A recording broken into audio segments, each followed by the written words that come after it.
bandiraɓe sehilaɓe en gartiɗo hirde e hirande en jetti Allah en juule rasulillahi sallallahu alayhi wa sallam en garti wadde kadi ko mbawnoɗen nde wonno en mbaɗino gotol yawti weeli bandiraɓe hande kadi en garti wattude hirde e hirande wonande Sary Dia production e dendagal wallidiɓe makko wondude e Pindi TV e debbo pullo debbo mo jakiri walla debbo mo Mauritanie arti hande o hollude on hirde e hirande ɗum noon Djiby Dieng ndewa am jehen jiyen bandiraɓe fulɓe yontaɓe arɓe hande hawridde hirde hirande jogoto jiyata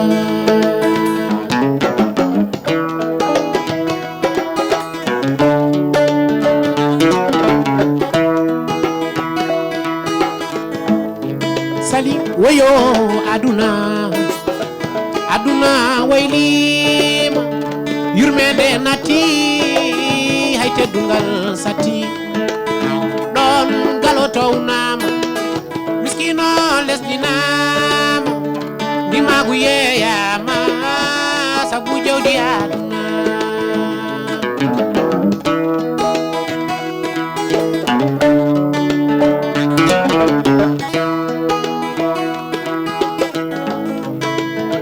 jamanu hande o ko jamanu bitene kame faadende yo Allah faabo en kala mo andi giɗo mum yo nangu haatida sabu wondo gaño mum waali fada bone jofa yo aduna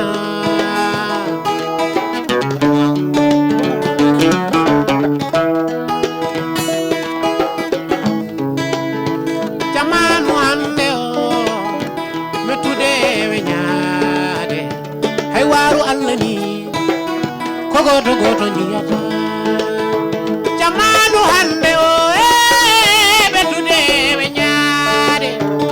hay waru Allah ni ko goto jiyata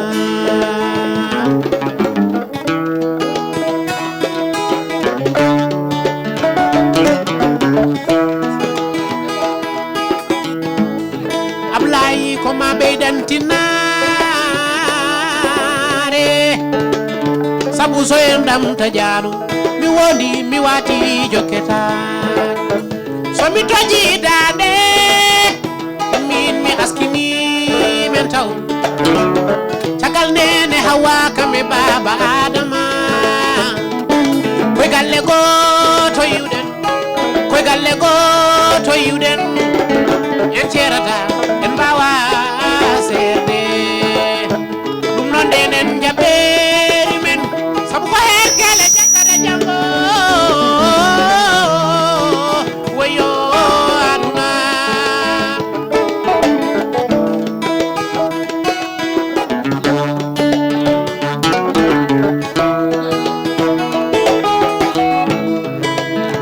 jamanu hande o mettude weñaade hay waral ni ko goto jiyata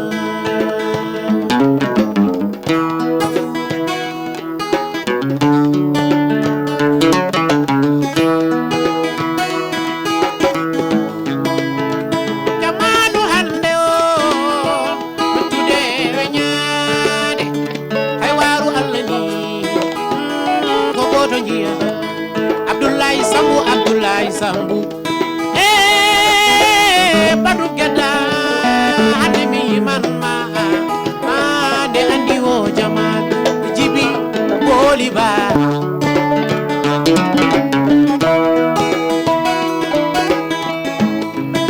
akwaba mujeyinde hirde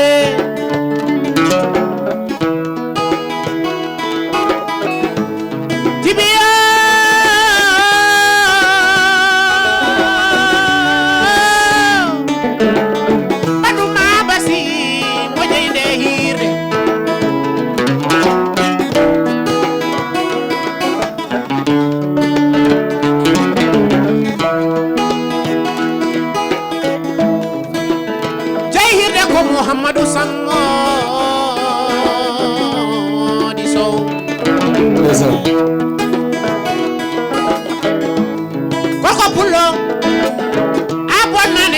sama buniran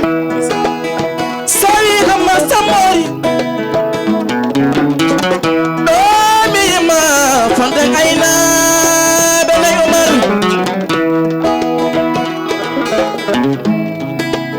Njala kine mayo Kofe makay wana yaware Do kay wani fande aina Belay sopulo jere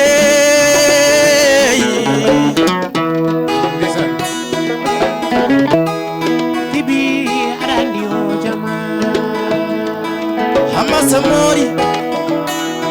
wondude hawa to selba pullo jere pullo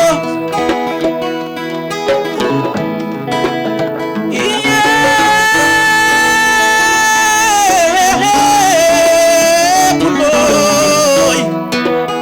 hama samori kayde buri gor so jamma poddo ni wadama biye ko hirde kirenen fulbe ena haali non fulbe kirene sabu wona do helle bulcoyri do fulbe kirina hada mako mo bota do fulbe no poti hirene ko concept mo jidon ko artirde hanki nesu men e pine men e aadaji men gonden hande kay deuxième édition première édition wadama hande ko deuxième édition ko ni kadi wano e première édition ko rewbe fulbe rimbe ranebe sajjotobe bala limaji ben ngari jodi no wonde wonbe fulbe iselul kange samitaki jaabe ciori woye ko samtaji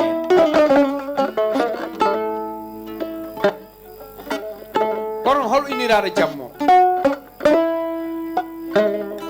inira jammo ko gongo pullo mo togota o Ceerno Mouhamadou Sammody Sow sawi Mouhamadou Sammody Sow cikira ko mo pesa temedere kilo taw sa famu e place o fedata capantati kilo mi wita mo dabbel to wulama on gorko pullo mo ganduɗa jinde jonaka e batama ko leggo rokkata neɗɗo so yalti firto min wiyatamo docteur wasɓe babal sagataɓe sagal ladde nde naata arande aduna gueɗe tati nane aduna wone aduna ko jikke e jikku e dalilu sabu ɓe mbi sondu woni no dow lekki mbi sondu tello yumma maayi sondu sali ɓe mbi sondu tello bamma maayi sondu sali ɓe mbi sondu tello jikke ma boni ɓe mbi sondu saabe leydi aduna ko jikke laakar ko jikke oron jikke kala garɗon tawduma ɗum Seydi Sow eno ko jikku moƴƴo guurda baggoɗa yimɓeɓe an Ceerno Mouhamadou Sammody Sow Allah to bandu men ko ndaɗa guiƴen ko kosam endi yummandu Seydi Sow ñayɗon ñaay mukke maage alfana e fadire ɗon Seydi Sow ɓi woɗɗe gueƴalal e gueƴ satti laamu jombani jomnulaɓe ñalda kumpu jongoto laamu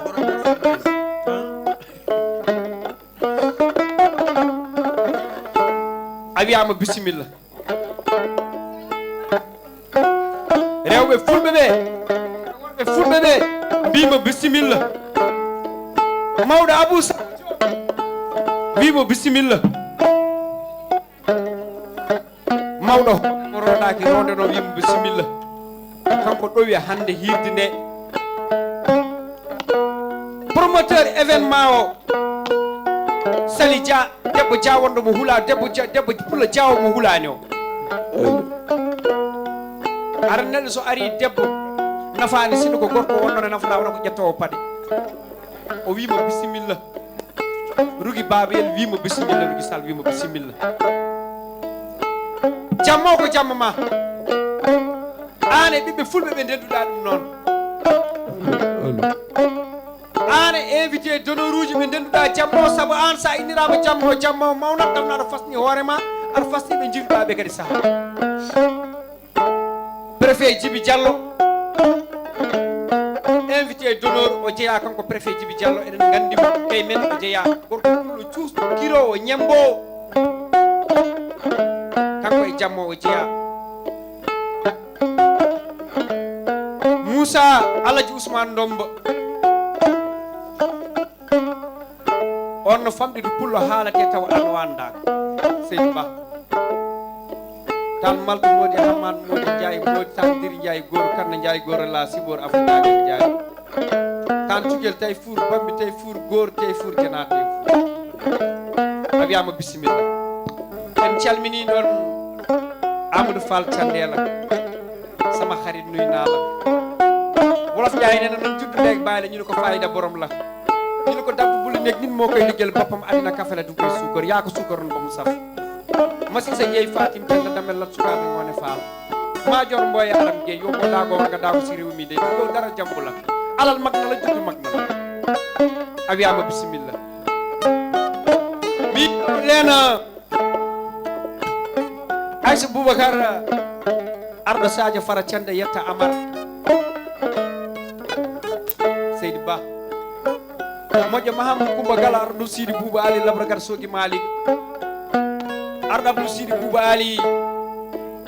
mo tanu warno Dialo wari dia demɓe ɓe ndumɓiɗe futuro jaggudaɗo joni ngeɓore Samba Diouma ndimani mo yana yana koyede man mboya mima bisimilla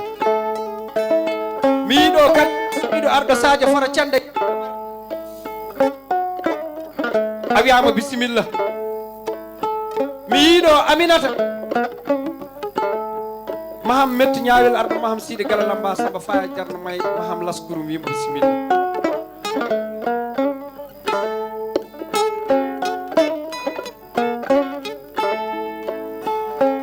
Aliou Ly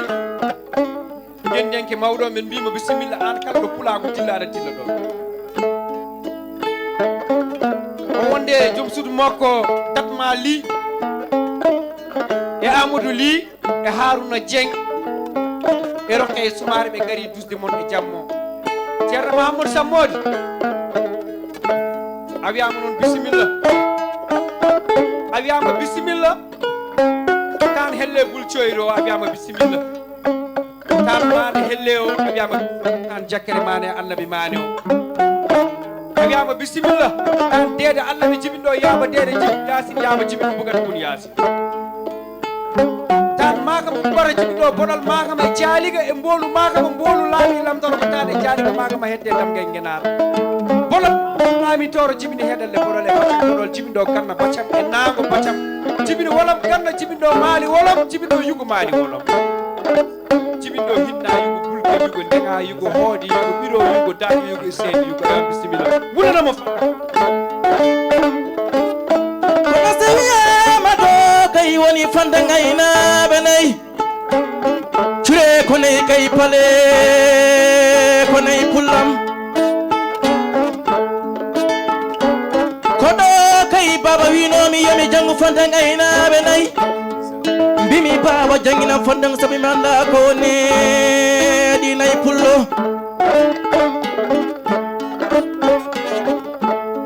aynaɓe nayi noon aynaɓe nayi aynaɓe nayi kani kewi koɗo ɓe gonani gotum aynaɓe nayi Oumar o wi cure ko nayi pale ko nayi tapirtoɗi ɓooli fonde ngaynaɓe Hamad Sammori nan fonde ngaynaɓe nayi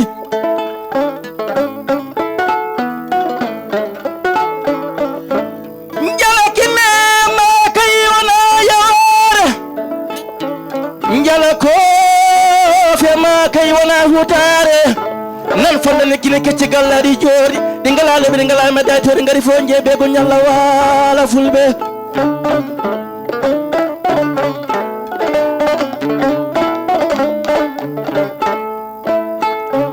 ko ɗo kay tanoyam Samba Siré gorel kay wiyannomi o wi majel kay maji funnangue jeere worgo jabtima wadre memi leydi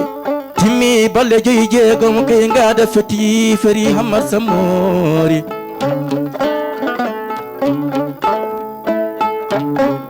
aynaɓe nayi yo aynaɓe nayi aynaɓe kayne kewi kono ɓe gonani gotum so pullo jeeri mbara hire jaam ko mbatta ko no weli a mami amemi taraɓe ila yalidi jaaji saligi sangre boɗol maka mo pullo joom woote dik kana welani tan wawa yiide fantak noon mi wawa bambaɗo kono wawi yiide fantak bisimilla ma debbo pullo diawo bisimilla ma debbo pullo ñaay dono ñaay mukke maagi alfana e fajiri en donda go bisimilla ma bi ɓodde geñolele geñolol tawi laamu satti laamu jombani ɗum ñulaɓe ñalda kumpa joom wortolaɓe ñalda yeewe en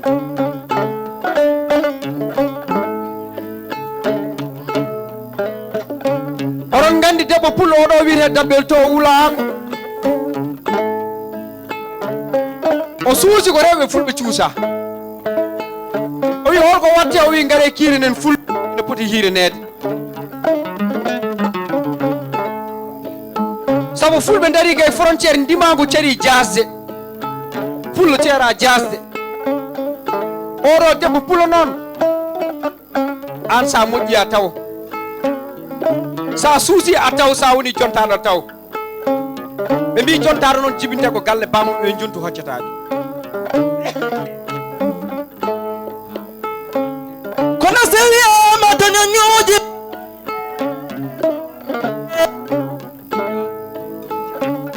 seeɗi janan fonde gaynaɓe nayi pullo diawo seeɗi fulɓe aynaɓe nayi koɗorɗe dumalde inde ɗe jettoɗe seeɗi dia mbara yire jaam seydi dia konngol e yeeso ma Allah jarama jarama ma tijjani mawnam ko beelamma mawɗo e darade mi sawdoma kono kadi ko beelamma mawɗo e darade ɗo yeeso e worɓe fulɓe ɓe tiiɗaɓe pulagu tiiɗagu koye men e woni ko wiyete ko e kala saaha tiiɗede leñol muɗum non noon ko yetta ko salminde juurade dendiraɓe ɗoɓe e ñaganadeɓe Allah moƴƴere e bismadeɓe kadi oɗo jamma nde tawno so tawi en mbi hirde hirande laccire haako goto meɗen foof ne andi laccire haako ene ñawi ñamede galle muɗum kono noon ko yidde rendinde yontaɓe fulɓe e rewɓe fulɓe nde tawno si yimɓe ndentani ala ko mbawi wadde ay firtande koye mabɓe saaha e pirtana leñol mabɓe mbiɗen leƴƴi keddiɗɗi foof ene joguiɗo kawarata e kala yontere walla kala lewru ha heddi fulɓe mbiɗen pourquoi pas kadi en concept mo ganduɗa ko dendinowo yontaɓe fulɓe sa nani jontaɗo galo ko hen jeeya ganndo ko hen jeeya dariniɗo kadi leñol o ko hen jeeya woni guila musicien o hay jeydiyanke o hay te hewɓe meɗen hannde ne coynodira ko heewi taw jettodirta kono kalɗo yimɓe ene jettodira ene dokkodira juuɗe ene ndenda hirande maɓe cuusodira te inde hirande nde tan eɗen gandi wonko haalata e pulagu ama tijani mawnam so wiyama hande ceerno Hammadou Sammody Diayde Buuɗi Korka wiyama o waɗata hewani wiyede o waɗi kaccitare e nder galle bammakko walla o waɗi bottare nder galle bammakko kono wiyete ko o waɗi hirande e nder galle bammakko wadde noon inde hirande nde hayso wona jooɗade ene ñaama nde inde nde wonko haalata so tawi kadi en cuɓima laccire ha ko janggo enen mbawi suɓade cette walla cuɓoɗen goɗɗum kono noon ko wiide tan eɗen gandi laccire ha ko hirande meɗen traditionnel nde ganduɗa goto min ko ene yewno ɗum e walla so defi ɗum e nder galle mum ko événement ko lawol gotol par yontere invite sehilaɓe muɗum tawde noon ko leñol ngol tan tiiɗi en caggal Allah nula ɗum kadi hande kala keptinɗo en heptin en koye leñol ngol teskiti en e kala saaha ene moƴƴo so tawi en lelima e nder cuuɗi men ɗi en gabdima jaganawuji men ɗi miijoɗen kone nafta leñol ngol kone naftan enen kala wadde noon paamen hirde hirande laccire ha ko concept fulɓe foof kadi yo ɓiɗɗo pullo to wawi wonde foof yo jaggu hen so tawi noon en mbaɗi premier édition Allah rewni ɗum laawol alhamdulillah rabbil alamin Allah malgré hawno koye campagne en paye deuxième édition en miijima hen gorko pullo woni Hammadou Sammodi Diadi Buudi Korka enen fof eɗen gandi hande so wiyama e leñol ngol tan seeram mene kaale maw haale hen kono wawno wonde ceerno waɗano heewɓe mbaɗatni moƴƴuno sara makko o heede banggue makko o wi koye banggue ceernagal tan o yaari kono enen fof eɗen gandi darde dow darde culture pulaw wadde noon ene moƴƴo so tawi eɗen mbaɗen tan hunde ko sabamde fulɓe e kala saahaji ɓe teskirɗen e nder pulagu ngu teddinen ɓe jammaji ɗi ɓe tedde e nder jammaji ɗi nde tawno neɗɗo ko haalpure ɓen keewide hunde fof ene wawi wiyede ngel ha heddi teddungal teddungal a nanta fof ene wiya jamais ngel wiitan ko teddungal wadde fittu teddungal ene foori ko ɗum saabi tigui wadde mo parani o nooti kadi e jammo o yonni jammo eɗen jogui kadi des invités d'honneur ko wayno préfet Djibi Diallo mo ganduɗa hande ko dañi mission ene yeehi Nouakchott kono wino ko hiiri ko fof so joftiɗo hande laana ndi o ene wawi yiyede ɗo wadde noon ko wiide so tawi en ƴettiɓe en teddiniriɓe jammo ko sabamde ruttudeɓe teddungal holludeɓe kadi pulago andi tan ko jinkal andi tan koko yooni kono noon Amadou Tidiane mawnam oɗo concept somi suusi yaltindemo won dusɗomi de won susno ɓemɓe won mo ganduɗa noon o yiiɗa inde makko haale kono mi wawa wasde haalde alay saago mi jubbamo ko daraniɗo leñol kadi neɗɗo kadi keɗɗo banggue muɗum ene deeƴi so golle ɗe mawni tan ko kanko kono haala ka so heewi wona kanko woni Amadou Fall Amadou mo neno kodi kala kono 5 pulago ngu so jeeyi Fatim peldalat sukaɓe ngoni jeeyi nan damel fa ñogoy damel fa ñogu damel de calaw damel sama yaya Fall nan ka wadde noon ko wiide ko kanko wi kam sali badelam mbimi eyyi o wi ko ponnomi wadde leñol ngol fof mi waɗi o wi hande min keddi ko 12 de teddungal ngal al hokkano kam fof hokki kam kono nde yiyande moƴƴere ko onon keedi tigui e nangue moɗon hubbugue mi duuset kadi o duusimo suusni hamin jettiɗo Allah jarama Seydi Fall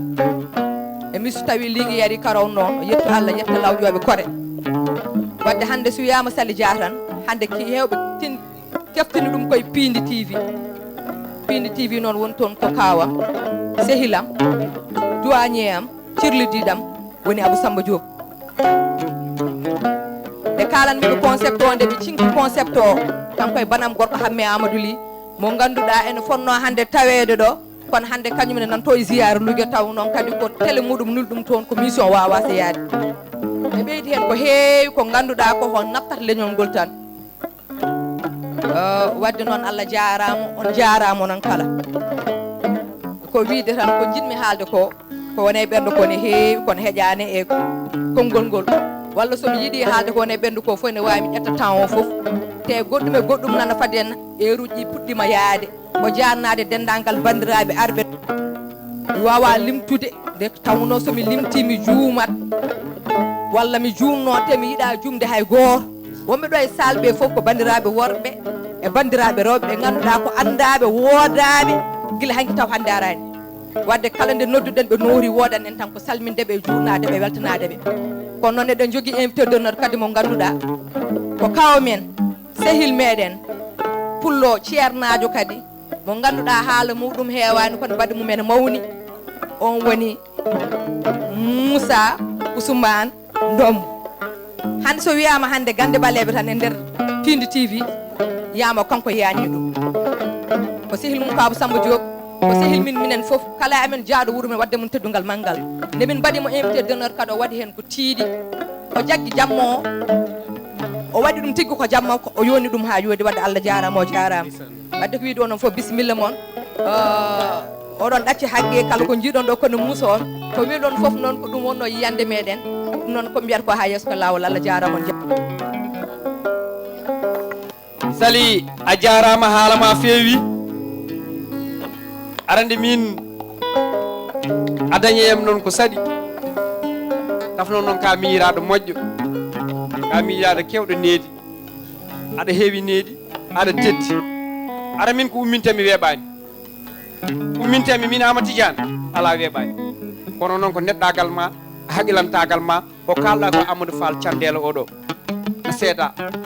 saabu Amadou Fall oɗo mo jiiɗa ɓe yummum Baba Mal Baydi Baba Gaysiri Bocar Hammadi Jongo Fatimata Assane Samb min mbeɗa tiiɗamo arani min kala jiɗɗo Baba Mal mbeɗa yinma gilli dewɗi hakkude makko e Baba Mal ina Baba Mal waya amen ni ɗin gilli ruufi awoni hakkude amen en mbimo bisimilla makko kanko en calmini kawmen Iya Thiam nan ɗo en calminimo tanum Cumu Thiam Aissata Baydi Issa Labbo Keni hamme min mbimo bisimilla kawam Aliou Gaye nan ɗo e Malle Guissé kaw Aliou bisimilla ma Seydi Gaye aɗa sohla ɗo konngol ma no sohla ɗo Malle bisimilla ma so hirde fulɓe haɗa bine Sambalele Siré Hammade arde har men tottude konngol Abou Samba Diop bisimilla ma gorko Maba jontaɗo bisimilla ma machallah auzu billahi mina sheytani rajim bismillahi rahmani rahim jamma noon hannde o waɗi ala dawme ngari ɗon jamma o omo wowri ɗiɗo jammaji omo wawno hadde Thiés wuuro makko ngo woni ngo tan min noon o mandi jiɗirimomi o yiɗimi saabu Abou Djoubade ko on waddi min mi wawa wonde to Abou wonani kadi mi wawa dara to mi haalani haalako Sali en mbaɗi rete seeɗa on était sur terre on est venu juste à côté de la mer prochainement on sera sur les airs inchallahu rabbi mi salmini sehilam kadi nan ɗo ɓi nenam Habibam minen piji gila komin sukaɓe hono ndimɓe gawlo my friend I say you hi. You are my friend a long time. This time, the friendly of girl and man is true. This is not now. You go to United States of America, to New York City. You go see my wife in Memphis, Tennessee. And my little baby, my girl, little baby, I give him your name. I say you welcome. Bismillah ma doyena ngari ka sehil boydo no fewi. Bandiraɓe, moi je serai pas trop long. Je crois que je vais rendre le micro. Et bismillah bon, la soirée commence. Merci Malle Guissé, mon frère à moi, et je vous remercie infiniment. Un grand homme. Tottami konngol noon ko kawam Aliou Gaye bisimilla ma gorko ñeño jontaɗo mo haɗata ɗawata o a jarama Seydi Niang jaam hiire moon bandiraɓe sehilaɓe musidɓe tedduɓe ɓe fuɗinangue muɗinangue jaam hiire moon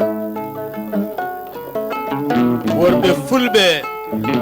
ɓe egga mene saraji hono mene saraji abay talata worɓe fulɓe ɓe kuddi Allah rewani jaam hiire moon fulɓe kilu kalaje fulɓe ndirgu dimaɗi fina dado ñaaƴa yene ɓe ganda joote ganda galle bamonen jaam hiire moon en beltanima gorko pullo cusɗo casɗo mo janga mbar jamboragal mum ɓuuri wulde jeygol sipireli ɓi hirsiriñiji min mbima Seydi Sow guura ko juuti kadi ɓuuri welde min fof ñantugal ngal ñantuɗa ngal ɓeɗo worɓe ñeeƴɓe ɓe dawduɗa Hamidou Mbow salamu aleykum bisimilla ma Seydou Mbow bara yongade tafa ñalngu ñaaji ñallade toppo karlo kaajo batto e jamdi garaji falla ya woni jaam Mbow salmini pulagu ngu fof en bismima pulagu ngu fof en ƴetti calminaali ɗi en dewne Abou Samba Diop gorko cuballo mo bonnani cubalaago loonani neɗɗaago gurwurti leñol garmi ngenaal mo heedani caggal o ƴella ha ŋawle mbalata tan koɗa anda ko ala waltaɗa jiiɗa ɗum noon min mbima Seydi Diop jamma hannde ono noon ko jamma ɗulago Amadou Tidiani Niang min beltima nde wonno ay neɗɗo o so ala gueɗal o hokkata gueɗal mawo daña gueɗal nde wawa hokkude gueɗal an ka joom gueɗal a itti gueɗal a jarama Kibi umima binel gawlo umima binel gawlo nenami yo Allah wata Mariama sali borgande Kibi umima nenam sali jabulo yo Allah wata Mariama fondu kanje Mariama ayo nene kinel ari mashallah ayo de bukulo ari ayo de so ari ayo de bukulo la foto mi ajoki majamo non tuta toro ma be sebi on peut faire mon neveu bandirabe bidal sabalelo tarala sira hamman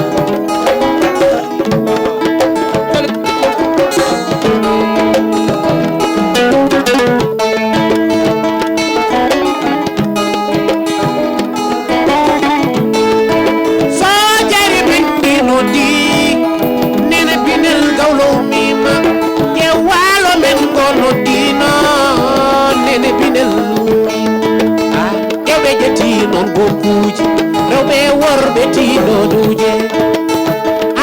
ɓe ƴetti non duuɗi rewɓe worɓe tiɗo nder waɓe ɓe ñalla yaade lesnage kamɓe ɓe kulani ɓe yurminima balleɓe binel Samba Lelo Siré Hammar arata noon bisimilla ma binel Samba Lelo Siré Hammar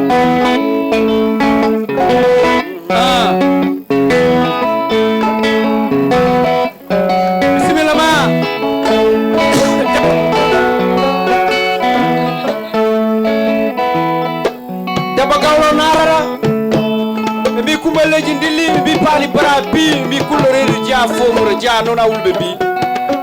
ko kanko narata noon la diva eyyo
Hey,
jaabi fomuro jeya ceerno mamadou sammode kaala ko jikkuma men kaali ko teddugal ma men kaali ɗo ko moƴƴere ma an waɗi noon kene haale ñalande ko neɗɗo sodoto ñalande nde joni noon bandiraɓe paaɗen ke hirande nde kirtiɗen laccire haako so wiyama haako o woni hirande pullo ngaari hirse waɗe haako tampol hirse waɗe haako Amadou Fall min calminima min juurimama min beltanima Allah min beltanimama guiɗo Baba Baydi Mal ɓe mbi so juɓɓol lamminima kala ne pinda mbaɗa hen nebam mi salminima Seydi Fall kadi mi juurimama mi salmini sehil ma funere ma Elage Baba Baydi Mal kamum lamminimi caggal Allah e nelaɗo mum ne jettumi Allah nena e babam jettumi joom gallam jettumi Elage Baba yiɗimi kadi woni sehilam kala ɗo are yaade nawami takkami ɗon ay so dumiɗima tan nafere ɗum noon min beltanima on kadi min calmini on niɓe Boubou Demba Ciré a salminama a juurama mawnira guelam guila garɗa yaltani yaltinma ko jammo a wiyama Seydi Mboum an e délégation ma sukaɓam machallah min beltima e wiyama Tidiane sabalelo jammo ko an jigiɗi e machallah Djiby Dieng eɗen jewtiriɗo e kawu meɗen hono ceerno Moussa Ndombo ceerno Moussa hol tigui no jiiruɗa hande nde ɗo hirde hirande eyyi ko Moussa Ousmane Ndombo hirde nde ko wande fayida no feewi ko sehilaɓe eɓe yontidaɓe mbaɗi programme o ko radio Pindi TV yoga e radio Pindi TV ɓen goni sababu hande wawdemi arde e nder ɗum ɗo joɗade hen e kadi ko pulagu kadi ko gueɗe fulɓe ko cosaan ko hunde wande fayida hunde kadi nde ganduɗa ma ɗum waɗa nafoore no feewi janggo e jaam e irtude banggue cosaan men tigui machallah no waɗirani hirde e hirande laccire kosam aɗa andi ɗum ɗon ko gueɗe meɗen hankiɗe gandanɗa hoorema ha hande ina yiiɗa wadde so yimɓe fulɓe ndenti hande e hirde hirande laccire haako hol yiyandema e ɗum ɗon kadi e yiyandam hen ko il faut mbaɗen hirande laccire kosam saabu so laccire haako waɗama foti hen rewde ko hirande laccire kosam ko hunde tan nde ganduɗa ko wande fayida ko takore yimɓe andadirde takore yimɓe soccodirde e irtude kadi cosaan men ko ɗum woni sababu o eyi Djiby Dieng eɗen joddiɗo kadi e kaw meɗen Aliou Ly mo ganduɗa o heedani caggal e rendo ngo ɗum noon kaw holno jiiruɗa hande hirde hirande laccire haako adi foof ko yettude Allah saabu so kodde ma jane kosam ma a wawatan ko dahmude saabu minen juddu jeeri en so mboɗo heewi farnorade juddu jeeriyaga ngal Dakar jibinama Dakar mawnumi kono noon nehame pulago hono ɗeɗo kirɗele mi ɓooyi hoynude ɗum mi ɓooyi yidde ɗum mi ɓooyi donc so oɗo concept yalti concept laccire haako wona laccire haako ndi mais ko pulago ngu hande kadi ko sens keɓmi kadi wondude joom suɗam Dagman Sommerfeld ganduɗa hande ci duuɓi 30 minen gondi kanko no o yi pulago ngu o yiiɗi pulago ngu kadi o daña sens hawre oɗo soirée mboɗo wonde sehilaɓam Harouna Dieng Jeya Diandioli Rokhaya Soumar joom suudu makko Amadou Ly ne Jeya Kanel alors ɗum ɗon fof ko dusde ñalawma o ko ni woni ko tinnata pulago wona e ɗemgal tan ko culture wurnata pulago par ce que neɗɗo so anda fina tawa mum anda to jeeyi par ce que ko wiyete aada e cosaan ko ɗum ɗo ko aada men koko jeyɗen ko jeyɗa noon ko ma maha ɗum nanga ɗum wasa ɓoccitade junggo ma te ɗum ɗo ɗeɗo kirɗele sina mbaɗa hono majje mbaɗi jibinama mawni yaaji mboɗo sikki goto men fof ma andu hoore mum ma heptino hoore mum vraiment ha wawa ruttade ko wonno ko wiide tan un grand bravo à Sali Dia l'initiatrice mais mboɗo andi ko équipe Pindi foof par ce que ɗum ɗo ko neɗɗo goto ko cerveau tan yaltina haala mais c'est tout un ensemble ko Pulaar yiɗa nande hande ko noon jokke golle c'est pas ça mais je crois qu'avec la participation symbolique yimɓe gara naata jooɓa c'est important c'est pas l'argent qui est important mais parce que c'est des frais parce que jii hande ko un centre comme Akoaba ko restaurant yimɓe jalta e galleji ɗi jooɗo change programme uji men ɗi jogani ɗon ne fottude lambaji ene fottude ɗum ɗon ɗeɗone ko des minutes soirée gala janggo ne wawi rebde ha jettoɗen King Fahd Palace ha jettoɗen Radisson par ce que ne wona par ce que min amal li oɗo tan min meeɗi wadde organisé soirée gala Baba Mal to King Fahd Palace et ça a réussi vraiment c'était en 2014 Amadou donc c'était ça mais hande somi yi ɗum ɗo hande ɓeɗo sukaɓe fulɓe ƴettiti ɗum vraiment mbiyanma wi ɗon ko bravo tigui somin paami haala ma way kono jiɗɗa wiide ko culture ina wawi yaade kono ina wawi yaade e jamanu mo ganduɗa jamanu mondialisation mo gonɗen absolument